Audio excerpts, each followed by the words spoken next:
అందరికీ హరివంశ అయ్యింది. అందరికీ యోగా, అందరికీ ఆరోగ్యం. ప్రకృతి యోగా నిలయం. ప్రకృతి యోగా నిలయం 1000 సబ్స్క్రైబర్స్ రీచ్ అయింది. సబ్స్క్రైబర్స్ అందరికీ ఆ సాయిబాబా దీవెనలు ఎల్లవేళలా ఉండాలని మనస్ఫూర్తిగా కోరుకుంటున్నాను. అది కూడా ఒక కాంతిలాగా, జ్యోతిలాగా ఆశీర్వాదం ఆ బాబావారు మనందరికీ ఇవ్వాలని మనస్ఫూర్తిగా కోరుకుంటున్నాను. అలానే ముఖ్యంగా ఏంటంటే వీడియో ఒక లైవ్ ప్రోగ్రామ్ చేద్దాం అనుకుంటున్నాను ఈ 1000 సబ్స్క్రైబర్స్ అయిన సందర్భంగా.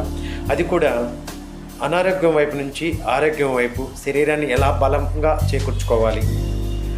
సో అందరికీ అనుకూలంగా చిన్న కుటుంబం నుంచి పెద్ద కుటుంబం వరకు మనం తక్కువ ఖర్చుతో కూడుకున్న ఆహారాన్ని అందరికీ ఫ్యామిలీ మెంబర్స్ అందరూ కూడా ఆరోగ్యంగా ఉండేంతగా ఏ కంప్లైంట్ తలనొప్పి, మైగ్రెయిన్, తర్వాత మెడ నొప్పి, నడుము నొప్పి, మోకాళ్ళ నొప్పులు, గ్యాస్ట్రిక్ ప్రాబ్లము, ఇట్లా కాన్స్టిపేషన్, మోషన్ ప్రాబ్లమ్స్, ఇట్లా రకరకాల సమస్యలు, వాటికి పూర్తి వివరణ లైవ్ ప్రోగ్రామ్ ఒకటి చేద్దాం అనుకుంటున్నాను. సో ప్రతి ఒక్కరూ ఈ యొక్క ప్రోగ్రామ్కి అటెండ్ అవ్వాలి. ఒక 2-3 రోజుల్లో, ఒక 5-6 రోజుల్లో వస్తుంది ప్రోగ్రామ్, లైవ్ ప్రోగ్రామ్. ఆ టైంలో మీరు చూడడానికి ప్రయత్నం చేయండి. నేను చెప్పే విధానాన్ని ఒక్కసారి వినండి. పూర్తిగా ఆ వీడియోనంతా కూడా ఒక 1 అవర్ అయితే ఉంటుంది. ఎందుకంటే ఒక వాటర్ గురించి చెప్పాలి, వినొచ్చు మీరు, కానీ నేను చెప్పబోయేది మీరు వినాలి ఒక్కసారి. అది ఎంతగా కొత్తగా ఉందని కాదు, శరీరానికి ఎంత ఏది అవసరమో చెప్పుతున్నాను. అలానే ఆకుకూరలు, కూరగాయలు, ప్రాణాయామ, ఆక్సిజన్ లెవెల్, గాలి ఎంత అవసరము.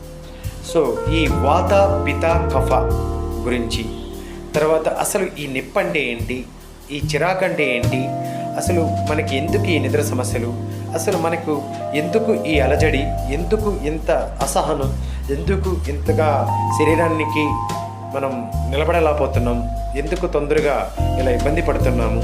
ఎందుకంటే నా యొక్క జీవిత అనుభవంలో 18 సంవత్సరాలు సో చూసిన ఈ మెడికల్లో కావచ్చు, యోగాలో కావచ్చు, ప్రతిదీ నేను అనుభవపూర్వకంగా నేను నడిపించిన,